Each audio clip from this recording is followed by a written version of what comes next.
নির্বাচনী প্রতিশ্রুতি বাস্তবায়ন আর গণতান্ত্রিক বাংলাদেশ গড়ার প্রত্যয়ে কাজ শুরু করেছে তারেক রহমানের নেতৃত্বাধীন বিএনপি সরকার।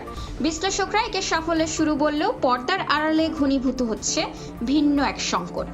সিন্ডিকেট, কৃত্রিম জ্বালানি সংকট আর ভোল পাল্টানো আমলাদের দৌরাত্ম্যকে সরকারের অগ্রযাত্রাকে বাধাগ্রস্ত করছে।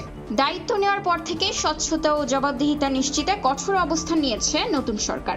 অগ্রাধিকার প্রকল্পগুলোর বাস্তবায়ন শুরু হওয়াকে ইতিবাচক হিসেবে দেখছেন বিশেষজ্ঞরা।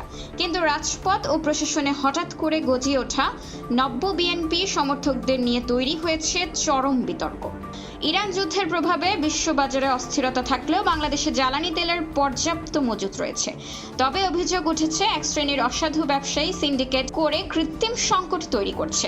বিশেষজ্ঞরা বলছেন সরকারকে বিপদে ফেলতেই পরিকল্পিতভাবে এই কালোবাজারি ও অস্থিতিশীলতা ছড়ানো হচ্ছে। সবচেয়ে বড় বিতর্ক দানা বেঁধেছে বিগত সরকারের সুবিধাভোগীদের নিয়ে। গুঞ্জন ঘুরে বেড়াচ্ছে 2007 সালে তারেক রহমানের বিরুদ্ধে চাঁদাবাজির মামলার বাদী আমিন আহমেদ ভূঁইয়া এখন বিএনপি নেতাদের শেল্টারে আছেন।